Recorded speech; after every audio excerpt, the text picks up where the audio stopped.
It looks like most everyone is settled. Thank you. My name is Jennifer Johnson. I'm the village administrator for the Village of East Dundee.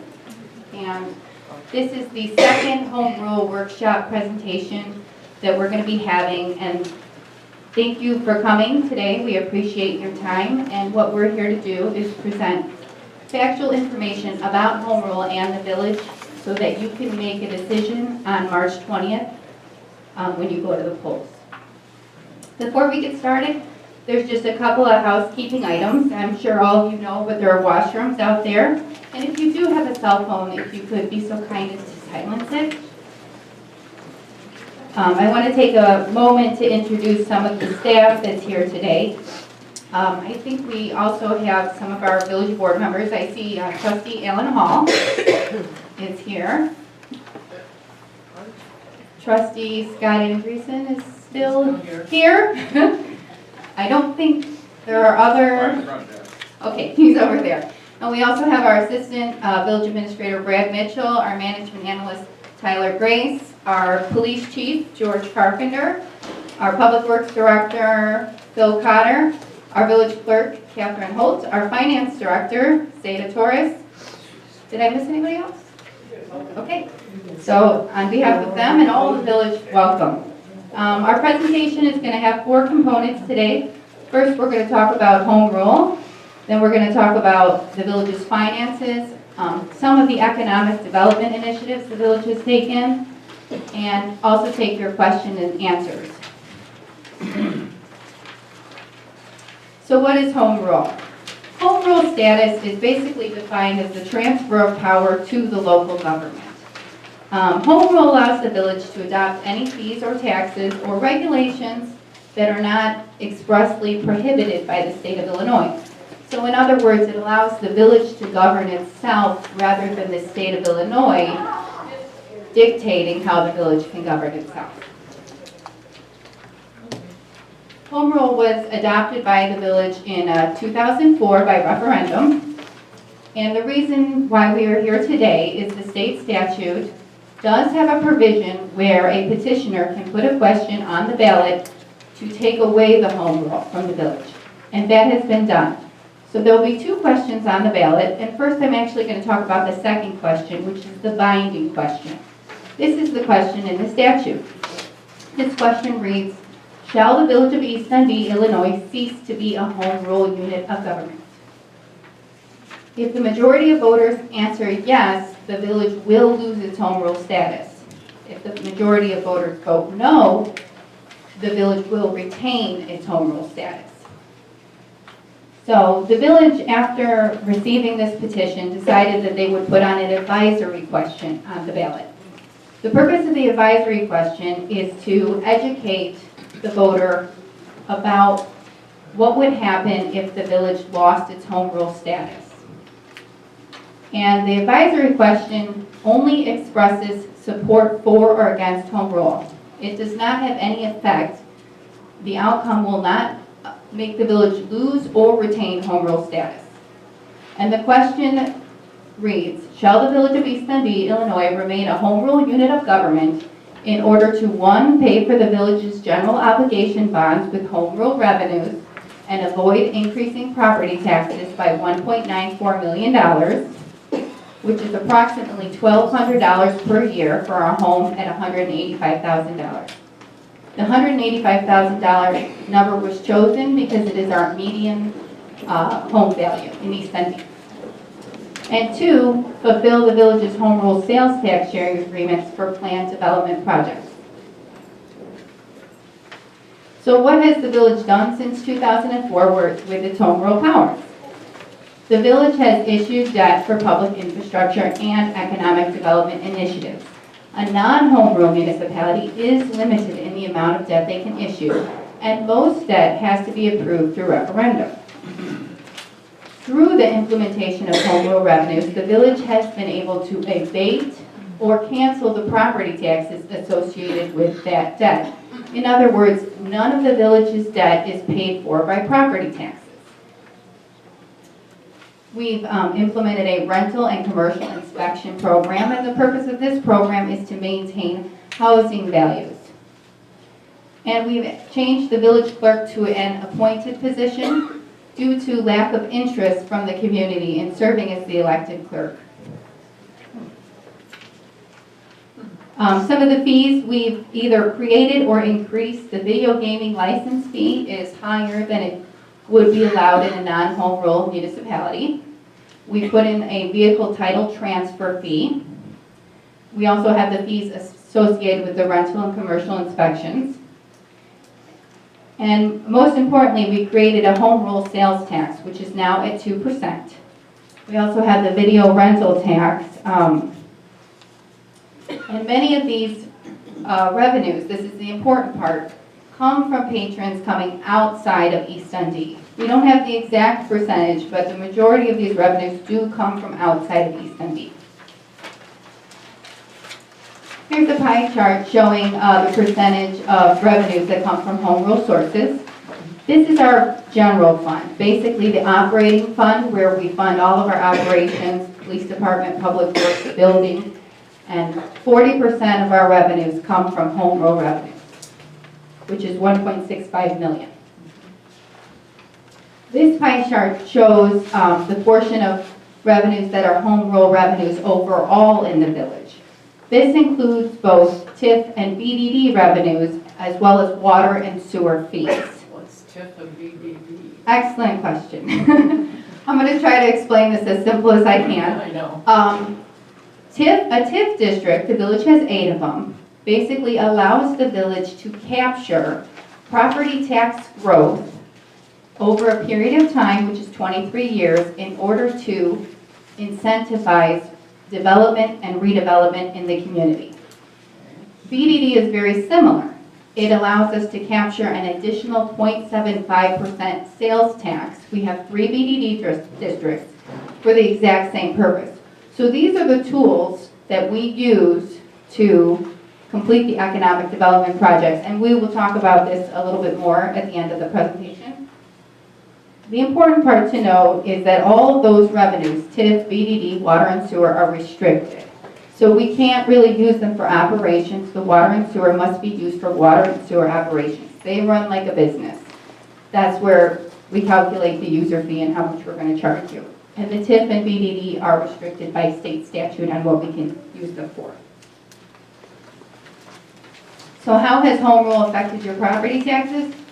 Well, it's most important first to understand that the village's portion of the property tax bill is about 6% of your property tax bill. So it said small portion. And I'm sure you've noticed by paying your property taxes over time that the majority goes to the school district because they are primarily funded by property taxes where the village revenue sources are diversified. So since home rule, there's the history of how the property taxes have increased. In 2009 levy year, the village essentially decided they were going to freeze property taxes.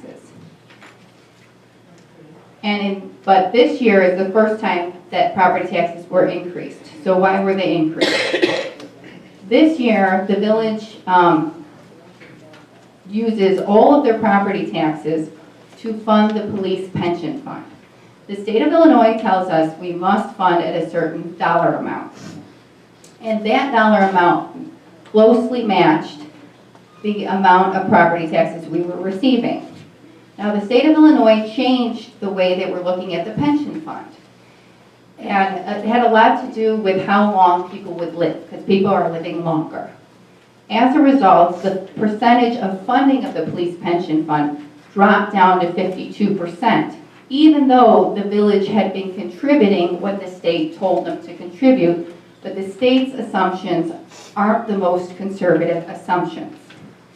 So the village decided that they would fund more than what's required, because every dollar invested today earns interest and therefore smooths out the payments that have to be made over time by the residents.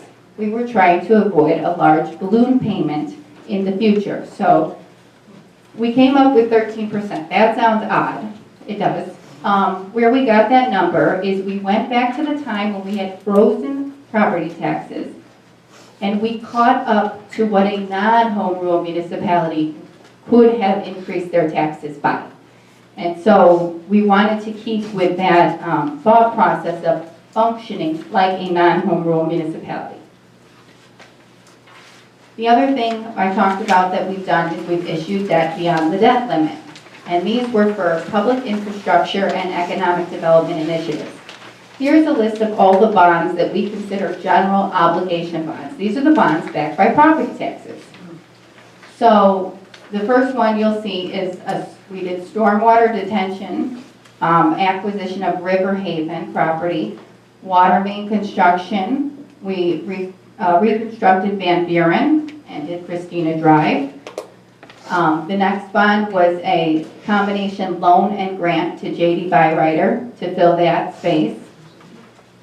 We issued bonds in 2012 for GAT Guns redevelopment project, and part of that was to get GAT Guns to annex into the village so that the village could capture some of the revenue that they generate.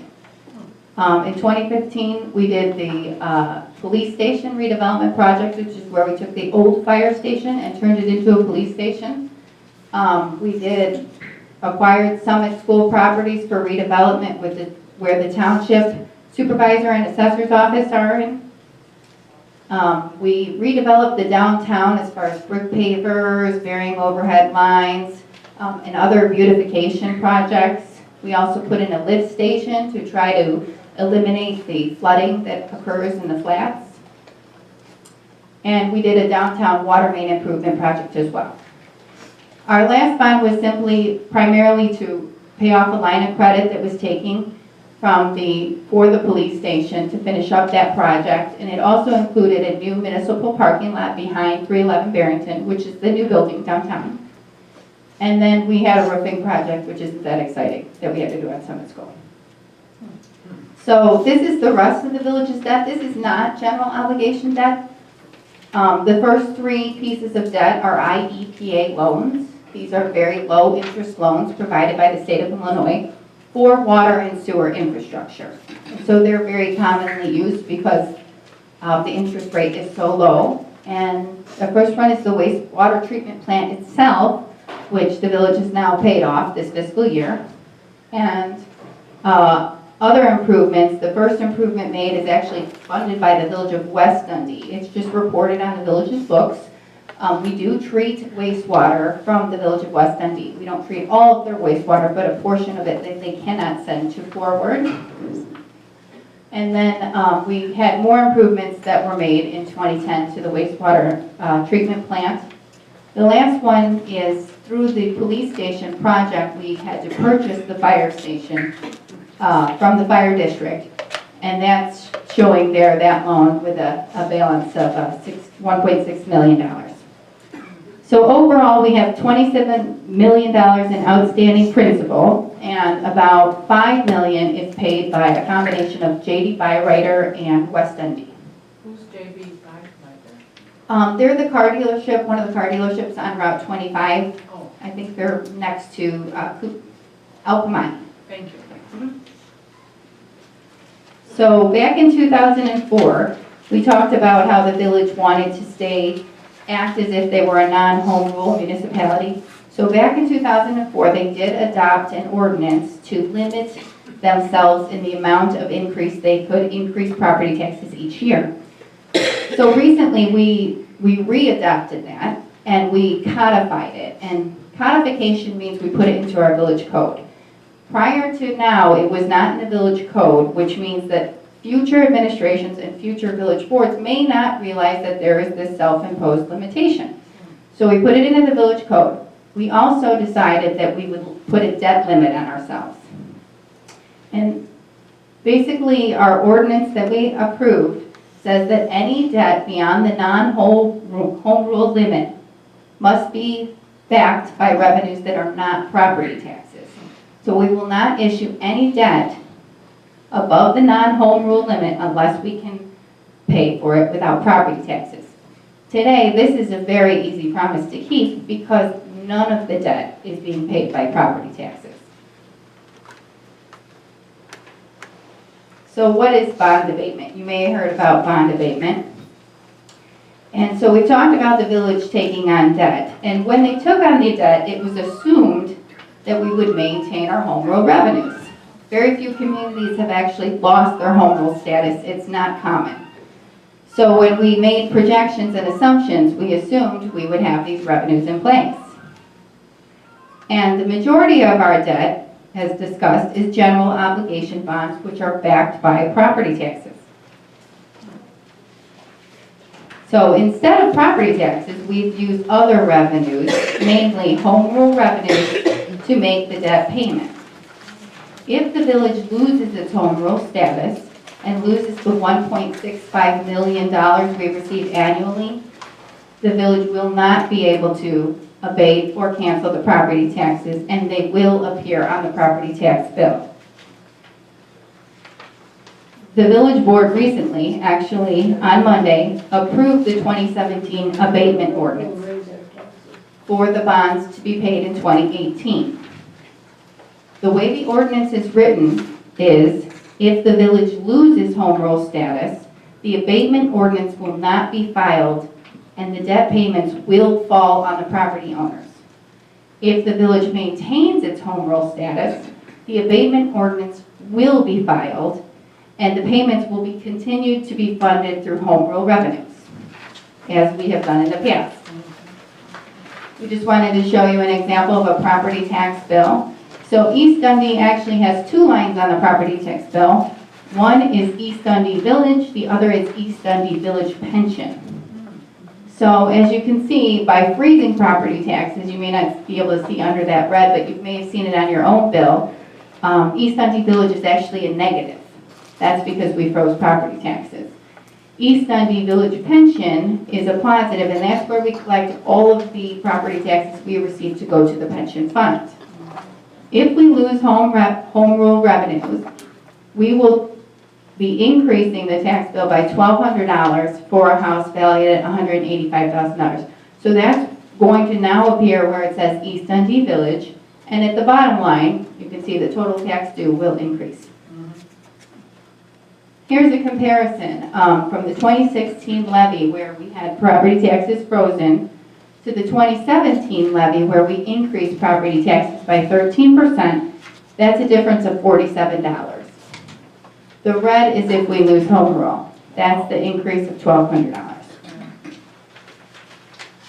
This will also affect our businesses, and I don't know if we have any business owners here, but many of our business owners have property that's valued a lot higher than $185,000. So the red gives you an example of how much their taxes would increase. And a lot of these businesses are, just making it as a business and trying to turn a profit. Believe it or not, there are businesses like Santa's Village with property values at $5 million. So they're going to have an increase of $31,000 in their property tax bill. And if there are any businesses here, it is important to note, if you are in a TIF district, you may not see that second column where it says estimated village portion of property tax. That might be going directly to the TIF because of the time the TIF was created, but you will see the red if the village is forced to not abate the property taxes. So what about the planned developments? We talk about that in our advisory question. How will those be affected? The village has been working with Pale Land and Speedway to construct several developments that are scheduled to break ground in 2018. They include a Speedway Fueling Center, a commercial center, and an industrial facility. And this is at Route 72 and Christina Drive. I'll show you the map in a minute. And as you can see, that's the commercial center that's planned. That would be along Route 72. Here's the map of the planned development. I'll step over here so I can kind of point it out. Here's the Speedway. That would be the retail center I just showed you. Here's a 50,000 square foot industrial building planned for the back. And there are also two potential other developments that we have a development agreement for, which includes a quick serve restaurant or other use, and a truck dealership or other use. The purpose of this development is to incentivize retailers to come so that the village can, again, get more home rule revenues, and decrease the burden on the property taxes. So in order to make this happen, the village had to agree to rebate a portion of home rule sales tax. And without the home rule sales tax revenue, the village may be unable to fulfill its obligations, which may jeopardize these projects and will jeopardize the future projects that we have planned. We'll also have a possibility of losing a $2 million grant that we've received from IDOT, that's the Department of Transportation, for traffic signal and intersection improvements. So IDOT is planning on funding $2 million for a signal to go at Christina Drive and Route 72 because of this development. So the question becomes, why can't the village abate the debt payments without the home rule? So unfortunately, the state of the village's finances were not made transparent to the village board or the community until recently. Some of the TIF commitments exceeded the TIF revenue assumptions and projections that were made by the prior administration, not the board. And most of the debt is charged to the TIF districts, including the police station. As a result, we've had to use general fund dollars, specifically home rule, in order to fund the TIF districts. Although the village board made a conscious decision to promote economic development and transform the village, the impact was not known because the assumptions that were made were inaccurate. Well, of course, we all know we lost Walmart. And Walmart was about $850,000 in annual tax revenue, which had it been here, could have been used to potentially pay some of this debt. The village froze property taxes, we know that, and as a result, it's only funding the police pension obligation, which isn't a bad thing. We have enough revenues to fund the operations of the village, so that was a good decision. Refuse services were being funded not by property taxes anymore. The village code had included a provision whereby refuse services would be paid by property taxes, but over time that didn't happen. Other revenues were used and it whittled away into the village's reserves. So another thing that happened, because of the assumptions that were made, there was revenues that were previously overstated and were not realized. And there was some budgetary control issues with the prior administration that led to overspending. So this was not a good situation to the village, and at the bottom you can see the fund balance where we go into the red for a period of years as a result of this. So what happened since May 1st, 2017? At the direction of the village president and the board, when this information was presented to them, they took immediate action. And the village worked to improve its financial condition with the assistance of a new administration, and that's some of the changes you're seeing at the village. We passed a new budget. We threw out the old budget that had been passed. We passed a new budget which had a $1.4 million net change and corrected all deficits going forward. This was completed by a reduction in staffing costs by $500,000, a reduction of discretionary expenditures like programs, consultants, equipment, and some modest revenue increases like the garbage fee. Now it is important to know that when the village board passed the garbage fee, it included a sunset provision so that they can reevaluate each year whether to keep the fee in place or not. And that decision will be based on new revenue growth, priorities at the time, what else we need the funding for. But it is in place right now, as you know. I know it impacts Village Green. And the village is anticipating it will take 4 years to replenish our reserves. We are showing a surplus this year. And we are also preparing to budget a transfer to our reserves next year. So we're about halfway where we want to be since May 1st.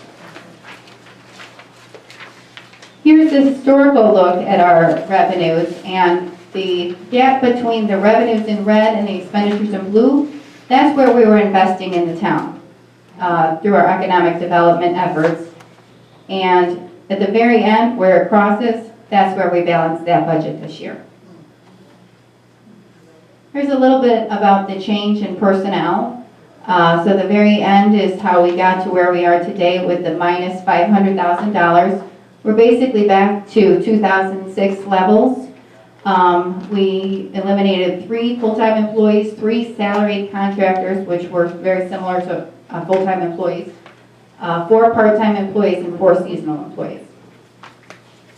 Here's an example of some of our discretionary expenditures that we've reduced. As you can see, the fiscal year 2016 actual for marketing and events was $426,000. We're now down to $154,000, and we completed a full event cycle just using our existing staff. Here's an example of how we've worked over the last couple of years to reduce our consulting fees. As you can see, since 2015, consulting fees, including, this is a sample of some of the fees we have, economic development, sustainability, engineer, general legal, and a land planner, have decreased nearly $500,000 a year, or 77% since 2015. So we're very conservative about the use of our consultants. And so when we talk about personnel, it's important to remember that government is a service business. We provide a wide array of services, including, of course, community policing and public safety, number 1, wastewater and water treatment and distribution and collection. And this is important because many municipalities do not treat their own water and wastewater, and the village does, and they have 2 treatment facilities for this purpose. So that takes quite a bit of staff in order to do that. We also, of course, have to maintain our infrastructure and our public property. We have 25 miles of roadway, 32 miles of water main, and 25 miles of sanitary sewer main. We also have stormwater main and right-of-ways. We have our building department doing building, zoning, and code compliance. We host our events. We have economic development, which we actively pursue. We talked about the 8 TIFs and the 3 BDDs. And of course, not exciting, but we do have to manage and operate the village and its finances and run it like a business.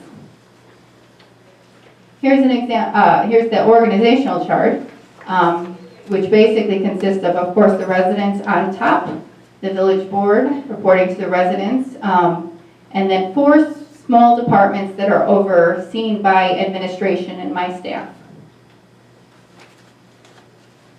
As a percentage of total expenditures, personnel represents 37% of the village's expenditures, and it is necessary to have some personnel as we are a service business, and we want to continue to be responsive and transparent, and most importantly, fiscally responsible.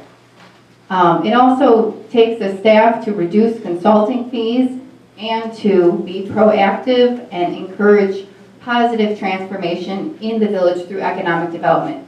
That is a very time-consuming thing that we do. And some of the economic development we've done was really in response to the Great Recession, which we're still fighting our way out of. But as a result of the village's efforts over the past few years, the village has seen an increase in the overall valuation of the village by 23%. Here's a little timeline that shows you we put our home rule sales tax in place. At the bottom where it dips and we're in the recession, that's where we made most of our investments.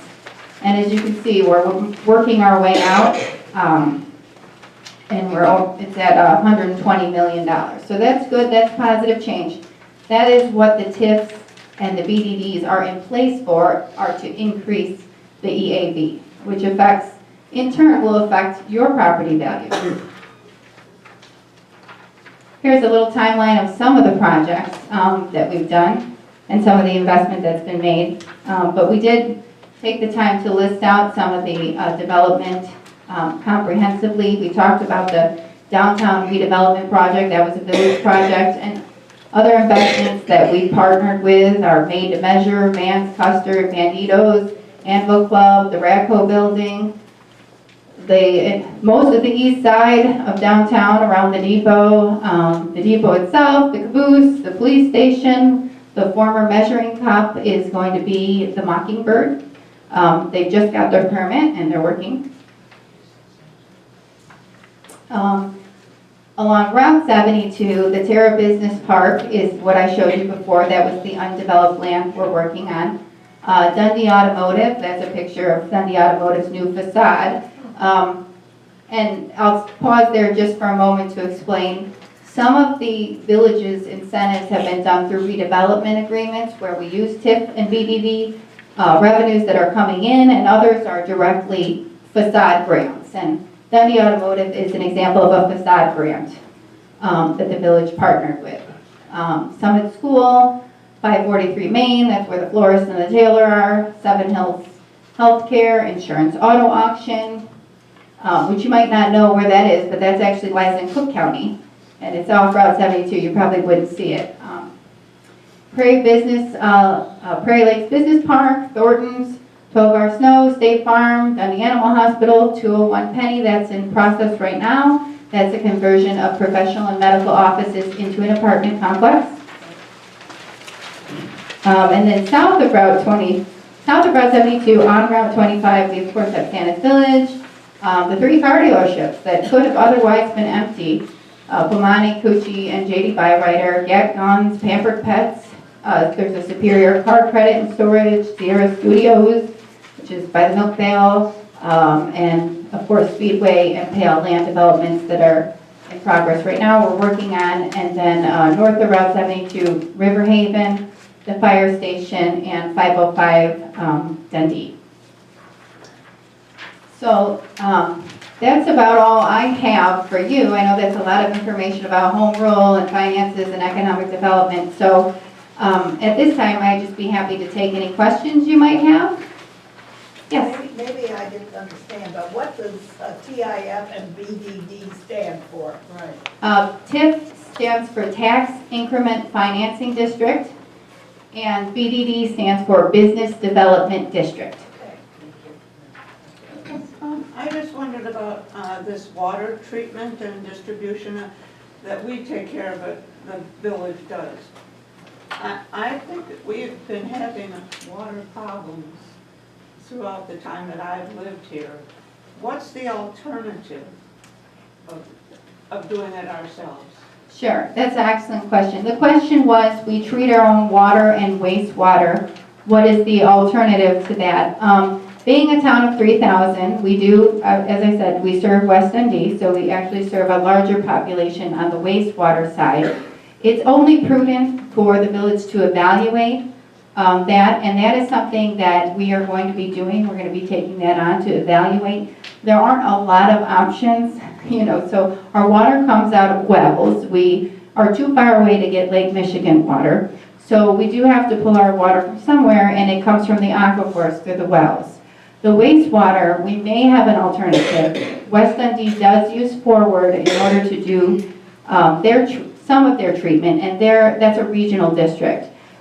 Whether or not it would be cheaper to actually construct the necessary mains going down there or not, that's the question. So we will be evaluating it. It certainly has been evaluated in the past, and this is what the village board decided was the most efficient and effective way, which is why it's continued, but we are planning on looking into that again, okay?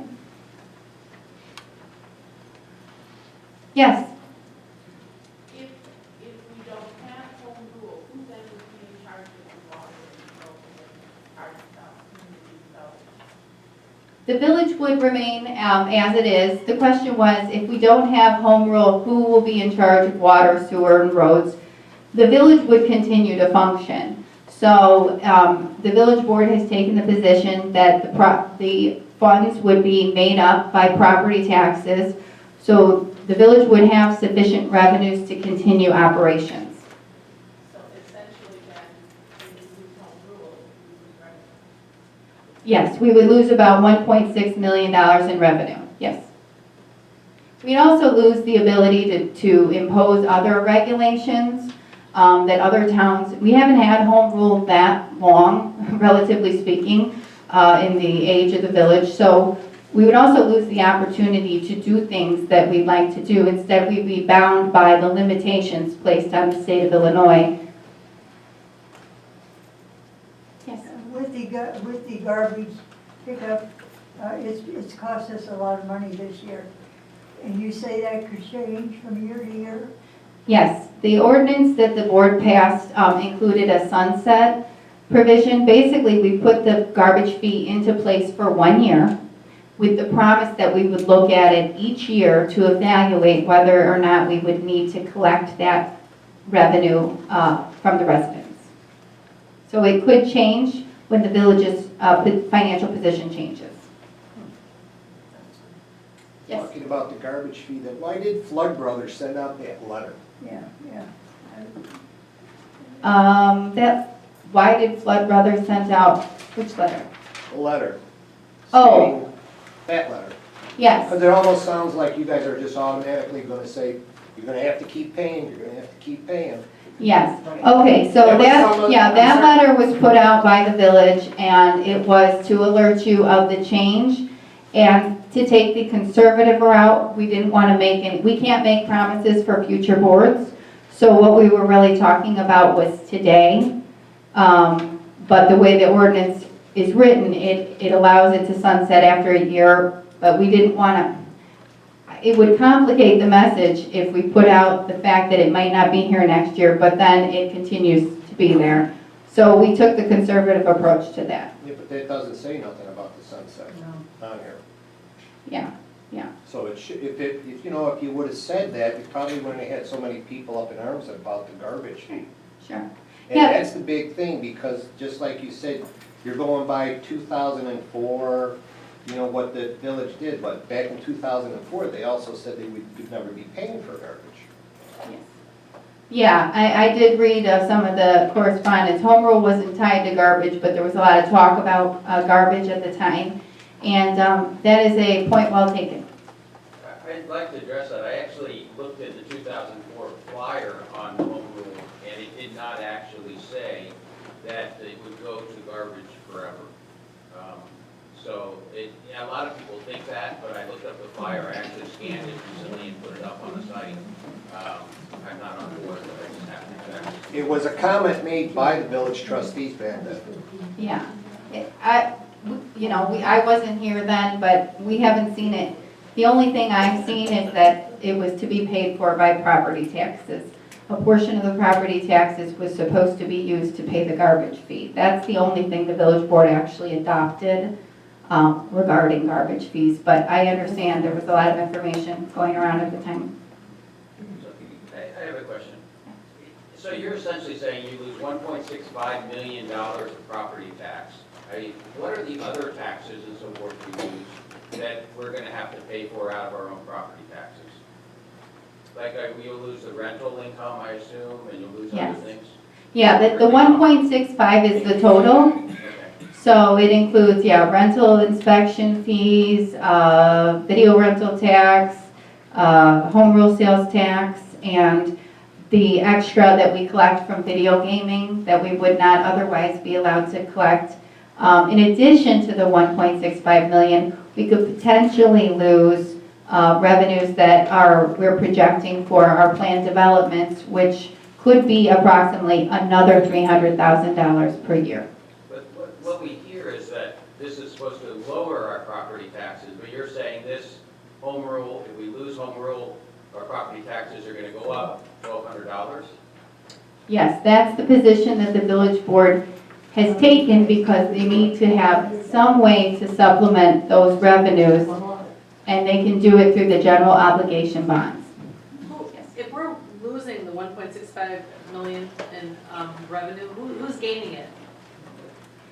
It's not collected, so it would not be collected. So gaining it, I guess it's the patron who goes to Santa's Village and now their ticket price is less, or they go buy something at a restaurant and now the purchase of their meal is cheaper. So it's not collected at all.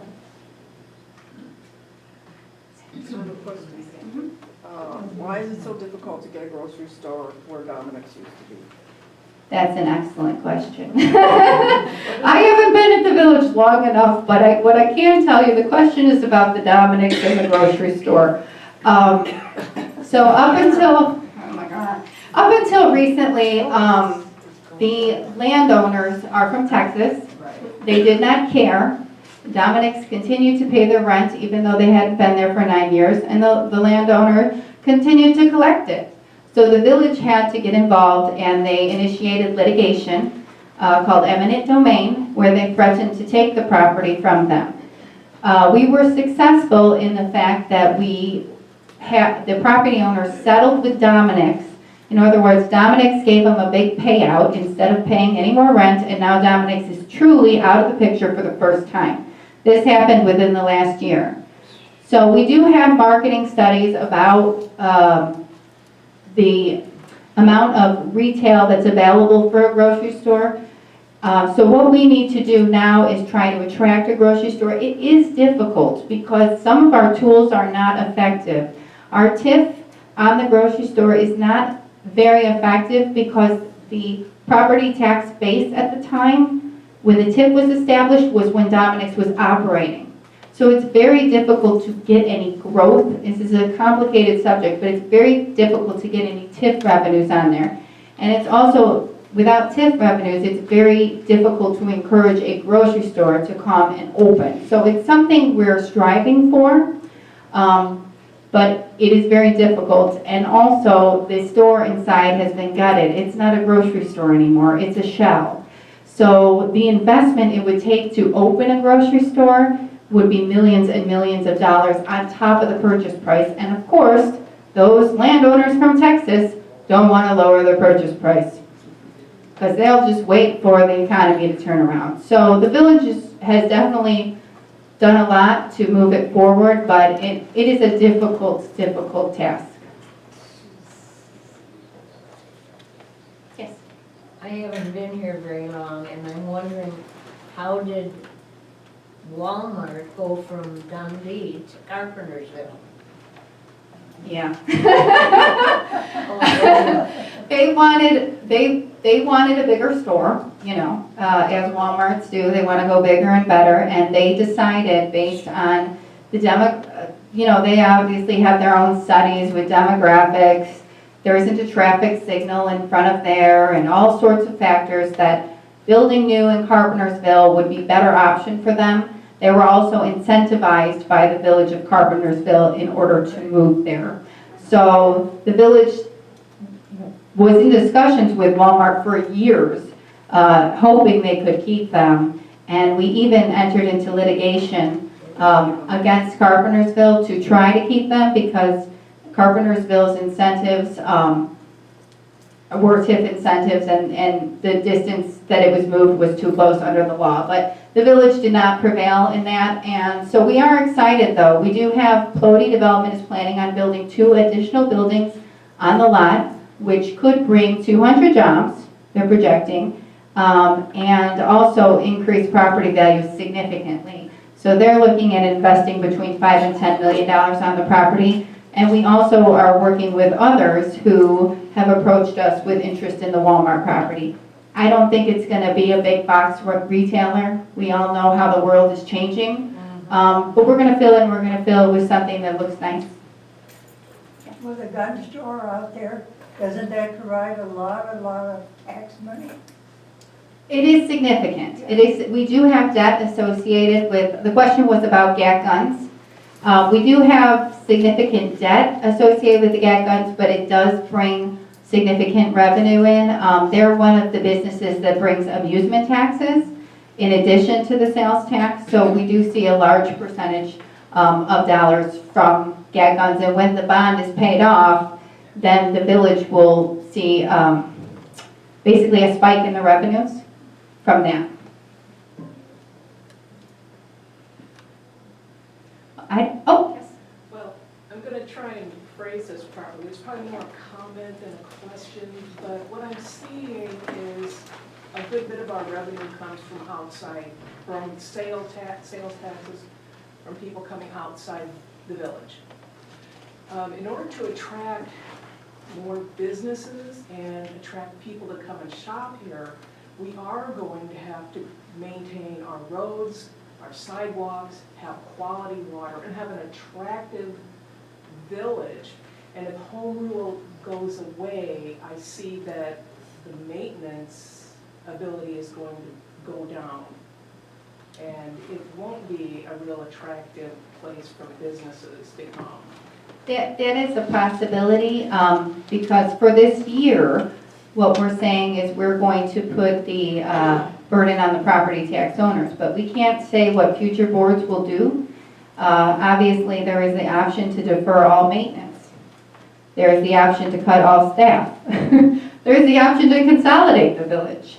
So everything is real. That is a real possibility. For next year, we can guarantee that we are going to move forward with our infrastructure as planned. And actually, I was working with Phil, who was in here somewhere, our Public Works Director over there, on some road improvements that we're working on for trying to budget for next year. So, yes. I just want to point out that I have lived here for 40 years, and I love this town, this village when I moved here.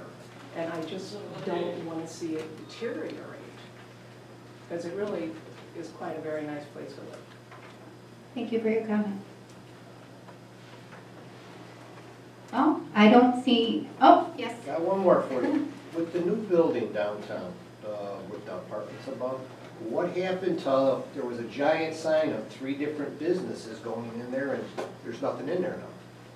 Yeah, that's a good question. That is in the hands of the developer, who has been attempting to recruit several restaurants, and at one point put up a poster for like whatever, Right. what you're talking about, in hopes that those restaurants would come, but that's something he's still working on actively.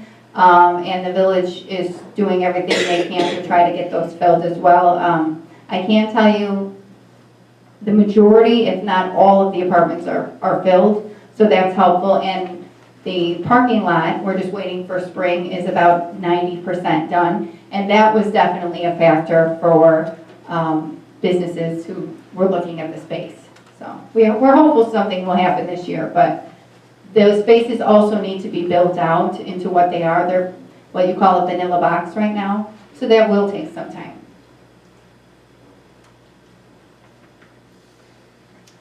Now I really don't see any more hands. Last chance? Okay, well, thanks again. Yes, yeah.